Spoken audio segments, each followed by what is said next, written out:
ঈদুল আজহাকে সামনে রেখে খাগড়াছড়ির ৯টি উপজেলার ১৩টি গরুর হাট জমে উঠেছে। প্রাকৃতিক খাদ্যে লালিত এসব গরু বিক্রির জন্য হাটে এনেছেন বিক্রেতারা। বৃহস্পতিবার ২৯ মে সদর উপজেলার বৃহৎ পশুর হাটে বিভিন্ন পাহাড়ি এলাকা থেকে গরু নিয়ে এসেছেন বিক্রেতারা। হাট ঘুরে দেখা যায় ক্রেতাদের মিশ্র প্রতিক্রিয়া। এই ঈদে জামা জুতো অ্যাকসেসরিজের ডিসকাউন্ট।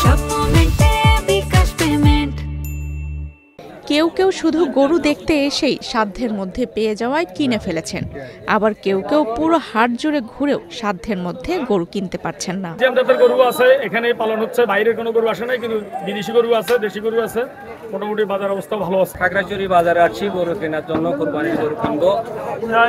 দেখলাম বাজারে আমাদের অনেক গরু আছে, এখানে দেশি গরু আছে, আপনার অস্ট্রেলিয়ান গরু আছে, সিন্ধি গরু আছে, বিভিন্ন রকমের গরু আছে। গরু কিন্তু কম কিনে আমাদের বাজারে অনেক গরু। আমার নিজস্ব ব্যক্তিগত গরু বাজারে নিয়ে আনছে, ভালো মতন কিনার মতো ৩ মতো দাম পাইছে, দামের কিনার মতো ভালো গরু সুন্দরভাবে বিক্রি করার জন্য আমাদের হাটে নিরাপত্তা নিশ্চিত করতে মোতায়েন করা হয়েছে পোশাকধারী ও সাদা পোশাকধারী পুলিশ। জাল টাকা শনাক্তে কাজ করছে বিশেষ দল।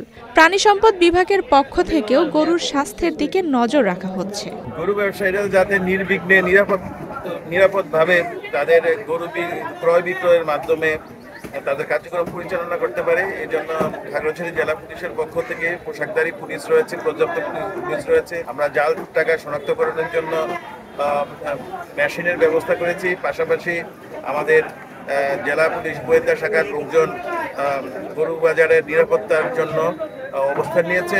জেলা প্রাণী সম্পদ দপ্তরের তথ্য মতে এবার খাগড়াছড়িতে প্রায় ১৮,০০০ কোরবানির গরু প্রস্তুত হয়েছে। পাহাড়ের গরুর সুস্বাদু মাংসের কারণে সমতল জেলা থেকেও পাইকাররা ভিড় করছেন এখানে। তবে প্রচুর গরু উঠলেও বেচাকেনা এখনও সীমিত পর্যায়ে রয়েছে। সব মিলিয়ে কোরবানির ঈদ ঘিরে খাগড়াছড়ির গরুর হাট জমজমাট হলেও বিক্রির গতি ও মূল্যের ভারসাম্য নিয়ে চলছে হিসাব নিকাশ। আফসানা রিপা, বাংলাদেশ প্রতিদিন।